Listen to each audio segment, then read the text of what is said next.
Halo teman-teman, kita bertemu lagi di kelas Geometri Analitika Ruang.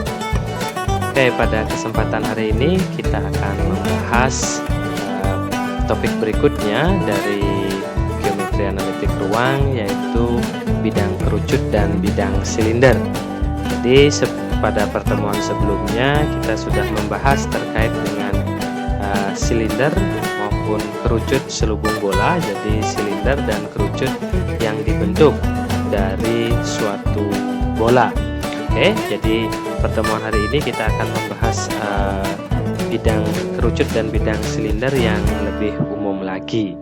Oke, jadi kita bisa mulai dengan model-model bidang kerucut.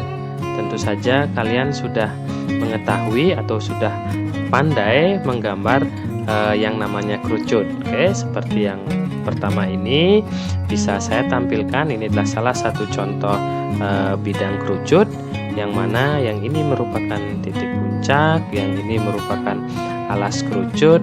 Oke, jadi yang kita maksud dalam pembahasan bidang kerucut itu adalah permukaannya, jadi yaitu berupa selimutnya. Sementara yang berwarna garis-garis yang berwarna biru ini merupakan garis-garis pelukis dari kerucut. Oke, definisi kerucut atau pembahasan kerucut dalam geometri analitika ruang kita bisa buat lebih umum lagi. Jadi tidak hanya suatu permukaan yang alasnya berupa lingkaran, tapi alasnya juga bisa seperti ini ya. Jadi berupa kurva tertutup, ya bentuknya nampak tidak beraturan, dan juga garis-garis pelukisnya yang berwarna biru ini. Nah, jadi permukaan yang terbentuk oleh oleh garis-garis pelukis ini juga disebut sebagai kerucut. Oke, jadi bisa diperhatikan kalau yang ini khusus berupa lingkaran, kalau yang ini alasnya berupa kurva tertutup. Oke, sementara itu juga dalam geometri analitik ruang juga tidak terbatas pada kurva yang tertutup. Oke, jadi kalian bisa perhatikan, jadi ini alasnya, jadi tidak berupa kurva tertutup, ini juga dinamakan sebagai kerucut. Oke, tapi kita perlu mengidentifikasi dua hal pokok yang ada dalam kerucut, yaitu yang pertama, jadi bisa diperhatikan titik yang berwarna hitam itu merupakan titik puncak kerucut, dan kemudian identifikasi berikutnya atau hal penting berikutnya itu adalah alas-alas kerucut. Kalau yang pertama berupa lingkaran, yang kedua berupa kurva tertutup sembarang, dan yang ketiga berupa kurva terbuka. Nah, kurva-kurva tersebut dalam geometri analitika ruang kita akan sebut sebagai garis lengkung dasar dari suatu kerucut. Ya, sehingga bagian pertama garis lengkung dasar atau alas berupa kurva tertutup yang bentuknya khusus berupa lingkaran. Untuk model kerucut yang kedua, garis lengkung dasarnya berupa kurva tertutup sembarang, dan untuk model yang terakhir garis lengkung dasarnya berupa kurva terbuka. Ya, jadi itu model-model bidang kerucut yang kita akan bahas. Selanjutnya kita akan mengawali dengan definisi dari bidang kerucut. Ya, bidang kerucut sendiri merupakan suatu bidang yang diperoleh dengan cara menggerakkan suatu garis lurus G yang melalui suatu titik tertentu. Dalam hal ini kita sebut sebagai pusat, dan selalu memotong suatu garis lengkung tertentu. Jadi memotong garis lengkung dasar. Oke, kita bisa perhatikan proses pembentukan bidang kerucutnya. Pertama, ada sebuah titik yang akan dilalui oleh garis-garis pelukisnya. Ini adalah titik puncaknya. Kemudian ini adalah garis lengkung dasarnya. Kemudian garis-garis pelukisnya akan senantiasa melalui titik puncak dan selalu memotong garis lengkung dasarnya. Ini adalah garis pelukis yang pertama. Kemudian berikutnya bisa dibuat garis pelukis berikutnya, dan berikutnya sampai akhirnya mengitari seluruh garis lengkung dasarnya, sehingga terbentuklah permukaan yang disebut sebagai bidang kerucut. Ini adalah titik puncaknya di titik X1, Y1, Z1. dan persamaan garis lengkung dasarnya, idealnya untuk garis lengkung dasar persamaannya kan berbentuk seperti ini, tiada lain merupakan perpotongan dari dua buah permukaan. Oke, kita akan lanjutkan untuk langkah-langkah menentukan persamaan bidang kerucut. Yang pertama, ambil sembarang titik P ya, X0, Y0, Z0 di garis lengkung dasar. Kita coba perhatikan, itu adalah titik P yang kita ambil. Kita ambil sembarang titik P di garis lengkung dasarnya, sehingga kesamaan titik P ini atau titik P ini akan terpenuhi oleh persamaan garis lengkung dasarnya ya. Jadi sehingga X0, Y0, Z0 akan memenuhi persamaan garis lengkung dasar C, sehingga kita akan mendapatkan dua persamaan. Selanjutnya kita akan membuat garis pelukisnya, atau kita menentukan persamaan garis pelukisnya, tiada lain adalah suatu garis yang melalui titik T dan juga melalui titik P.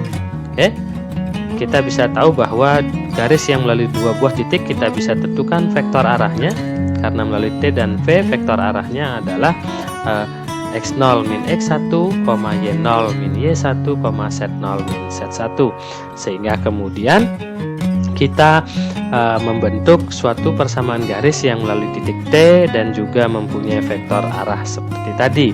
Kita bentuk dalam bentuk persamaan parameter, sehingga kita dapatkan tiga persamaan berikutnya. Oke, kita sudah mempunyai 5 buah persamaan. Selanjutnya, langkah terakhir adalah kita mengeliminasi parameter-parameter lambda X0, Y0, dan Z0 untuk memperoleh persamaan bidang kerucut yang ditanyakan. Oke, jadi dari 5 persamaan ada 4 parameter, semestinya ini bisa diselesaikan. Oke, berikutnya kita akan bahas untuk contoh soal. Oke, misalkan tentukan persamaan bidang kerucut dengan titik puncak di titik T dengan koordinat 0,0,2 dan garis lengkung dasarnya berupa lingkaran pada bidang XOY yang berpusat di pusat koordinat dengan jari-jari 2. Oke, kita bisa selesaikan.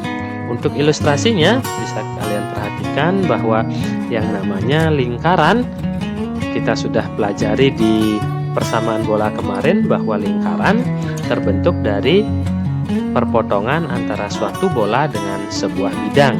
Kita bisa perhatikan lingkaran yang diinginkan atau garis lengkung dasarnya adalah garis yang ataupun lingkaran yang berwarna hitam ini, yaitu lingkaran pada bidang XOY yang berpusat di pusat koordinat 0,0,0 dan berjari-jari 2. Ini bisa diperoleh dengan cara memotongkan sebuah lingkaran ya, ataupun memotongkan sebuah bola yang berpusat di pusat koordinat dengan jari-jari 2, ini yang berwarna merah ini.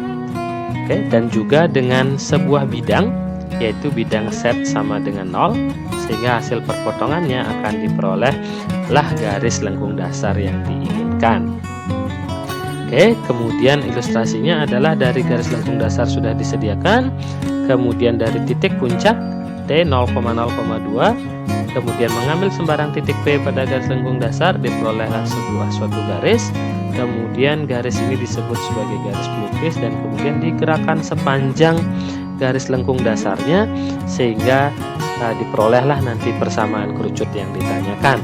Oke, untuk prosesnya ya, jadi ini yang merah ini adalah garis lengkung dasarnya. Oke, untuk prosesnya kita bisa lihat ada beberapa langkah persamaan garis lengkung dasar, yaitu yang berupa lingkaran pada bidang XOY dengan jari-jari 2, tiada lain merupakan irisan antara sebuah bidang XOY, yaitu bidang Z sama dengan 0, dan sebuah bola yang berpusat di pusat koordinat dengan jari-jari 2, sehingga kita dapatkan persamaan untuk garis lengkung dasarnya, yaitu adalah C itu Z sama dengan 0 dan X kuadrat plus Y kuadrat plus Z kuadrat sama dengan 4. Yang ini tiada lain merupakan bidang XOY sendiri, dan yang ini merupakan bola yang berpusat di 0,0,0 dan jari-jari 2. Oke, selanjutnya titik puncaknya adalah di titik T 0,0,2. Ya, jadi kita sudah lengkap mempunyai sesuatu yang diketahui, sehingga berikutnya kita bisa selesaikan permasalahannya. Oke, jadi ada dua langkah pertama kita bisa lakukan dengan cepat, yaitu yang pertama mengambil sembarang titik pada garis lengkung dasar, yaitu titik P, X0, Y0, Z0, sehingga kita akan dapatkan persamaan ini.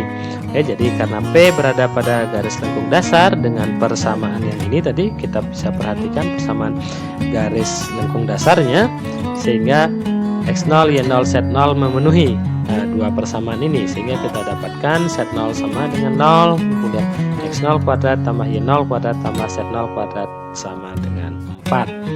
Kemudian kita akan menentukan persamaan garis pelukis yang melalui titik T dan titik P. Oke, jadi kita terlebih dahulu tentukan vektor arahnya. Oke, vektor arahnya adalah X0 dikurangi 0, Y0 dikurangi 0, dan Z0 dikurangi 2. Oke, ini tidak lain adalah 0,0,2 itu adalah koordinat titik T, sehingga kita dapatkan vektor arah dari garis pelukisnya itu adalah X0, Y0, Z0 2. Dan kemudian kita akan bisa mendapatkan persamaan garis pelukisnya karena melalui titik T, yaitu 0,0,2 dengan vektor arah X0, Y0, dan Z0 2. Jadi kita akan bentuk persamaan garis pelukisnya dalam bentuk persamaan parameter, sehingga kita sudah mendapatkan 5 buah persamaan. Dengan kita berikutnya akan mengeliminasi lambda, X0, Y0, dan Z0 untuk mendapatkan persamaan bidang kerucutnya.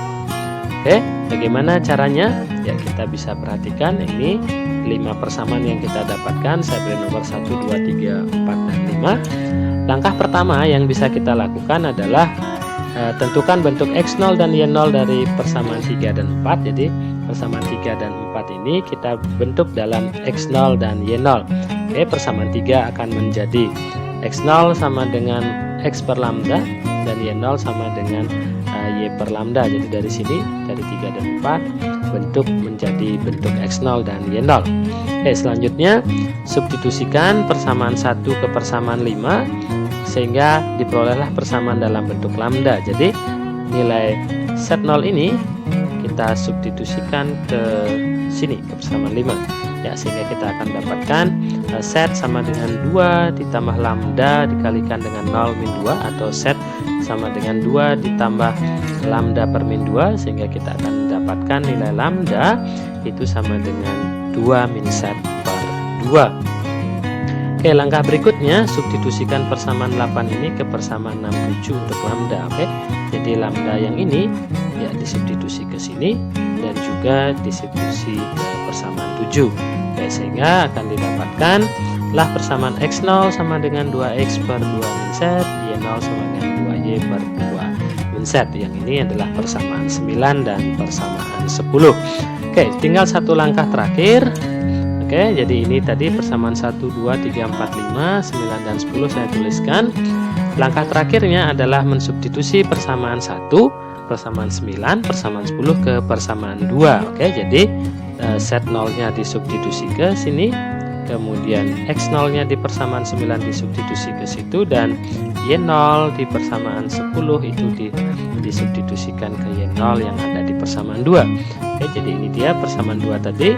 Kemudian disubstitusikan X0 persamaan 9, Y0 di persamaan ke 10, dan Z0 di persamaan 1, sehingga diperoleh bentuk ini. Ya, kemudian dengan proses aljabar dengan sangat sederhana kita bisa dapatkanlah persamaan kerucut yang diinginkan. Oke, jadi ketika persamaan ini digambarkan dalam bentuk ataupun di GeoGebra, diperolehlah bentuk permukaan seperti ini. Jadi ini adalah kerucut yang diinginkan. Ini garis lengkung dasarnya, dan yang berwarna biru ini adalah permukaan kerucutnya. Oke, jadi kita sudah menyelesaikan pembahasan terkait bidang kerucut. Kita akan lanjutkan ke bidang berikutnya, yaitu bidang silinder. Seperti biasa, bagian pertama model-model bidang silinder ini sama seperti bidang kerucut. Oke, ini adalah silinder yang biasa kita kenal, yaitu silinder dengan alas berupa lingkaran. Ya, untuk berikutnya juga ada silinder dengan alas berupa kurva tertutup sembarang, dan juga ada silinder dengan alas berupa kurva terbuka. Oke, jadi yang biru itu adalah garis-garis pelukisnya, sementara yang hitam itu berupa garis lengkung dasar. Oke, yang pertama garis lengkung dasarnya berupa kurva tertutup yang berupa lingkaran, yang kedua berupa kurva tertutup, dan yang ketiga berupa kurva terbuka. Jadi modelnya sama atau serupa dengan bidang kerucut. Oke, kemudian untuk bidang silinder sendiri kita bisa mendefinisikannya. Bidang silinder adalah suatu bidang yang diperoleh dengan cara menggerakkan suatu garis yang selalu memotong garis lengkung dasarnya dengan tetap sejajar sepanjang garis lengkung dasarnya. Oke, bisa kita coba. Oke, jadi yang pertama ada garis lengkung dasarnya, kemudian ada garis yang memotong garis lengkung dasarnya, dan garis ini tetap kita akan garis-garis pelukis yang lainnya kita akan gerakan sejajar sepanjang garis lengkung dasar garis pelukis yang sudah diketahui. Oke, kita gerakan sejajar, dan seterusnya sejajar mengitari garis lengkung dasarnya sehingga diperolehlah permukaan yang berupa silinder. Oke, kemudian berikutnya adalah bagaimana langkah-langkah menentukan persamaan bidang silinder. Serupa dengan langkah dalam menentukan persamaan bidang kerucut. Yang pertama, kita bisa ambil sembarang titik X0, Y0, Z0 pada garis lengkung dasarnya, yaitu adalah ini. Kemudian kita akan dapatkan dua persamaan sama seperti di bidang kerucut tadi, karena pada umumnya garis lengkung dasar dibentuk dari perpotongan dua buah permukaan atau bidang. Selanjutnya kita bisa menentukan vektor arah garis pelukis yang melalui titik P, ya. Jadi vektor arahnya kita bisa tentukan misalkan A, B, C, sehingga kita bisa menentukan persamaan garis pelukisnya. Oke, jadi persamaan garis pelukisnya dibentuk dalam persamaan parameter. Langkah yang terakhir juga sama, eliminasi parameter-parameter yang ada untuk mendapatkan persamaan bidang silinder yang diinginkan. Oke, kita untuk memperjelas konsep ini kita perlu bahas dalam contoh soal. Ya, tentukan persamaan bidang silinder dengan garis lengkung dasarnya berupa elips. Jadi ini adalah persamaan elips dalam ruang, bentuknya seperti ini. Tiada lain merupakan persamaan perpotongan dari dua buah permukaan, di mana permukaan pertama mempunyai persamaan Z sama dengan 3, dan permukaan kedua mempunyai persamaan X kuadrat plus 2Y kuadrat sama dengan 1. Dan garis-garis pelukisnya sejajar dengan garis G, yang persamaannya adalah X sama dengan negatif Y per 2 sama dengan Z per 3. Oke, kita akan coba selesaikan. Ya, jadi inilah. Jadi saya coba gambarkan ilustrasi garis lengkung dasarnya. Jadi yang berwarna biru ini adalah Z sama dengan 3, jadi dia berupa bidang. Dan X kuadrat plus 2Y kuadrat sama dengan 1, ya serupa dengan silinder, ya, sehingga perpotongannya menghasilkanlah elips yang berwarna biru ini. Jadi elips yang berwarna biru ini merupakan garis lengkung dasar dari silinder yang kita akan tentukan nanti persamaannya. Oke, jadi itu adalah garis lengkung dasarnya. Ya, ambil sembarang titik pada garis lengkung dasar, yaitu titik P, X0, Y0, Z0, ya, sehingga kita akan dapatkan dua persamaan sama seperti cara di bidang kerucut tadi. Kemudian kita tahu vektor arah dari garis pelukis bisa ditentukan dari sini. Vektor arah dari garis G itu adalah 1, karena ini bentuknya adalah X per 1, 1, min 2,3, ya. Jadi vektor arah dari garis G.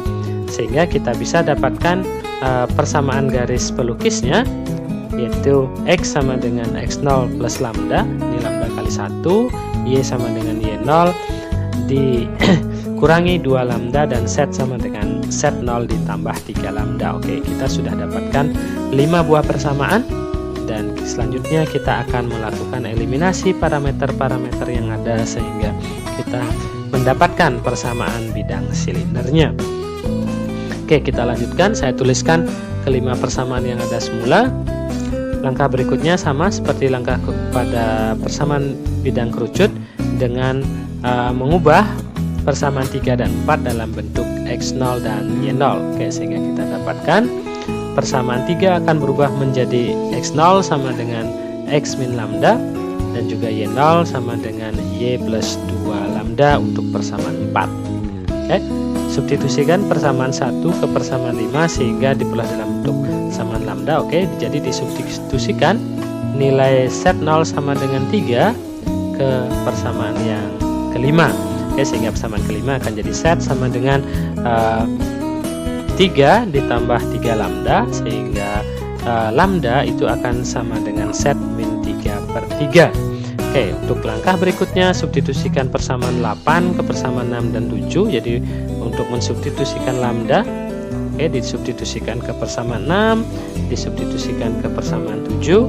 Oke, sehingga persamaan 6 akan berubah menjadi X0 sama dengan 3X min set plus 3/3, yaitu persamaan 9, dan persamaan 7 akan berubah menjadi persamaan 10 setelah disubstitusi nilai lambdanya dengan nilai lambda yang ada di persamaan 8.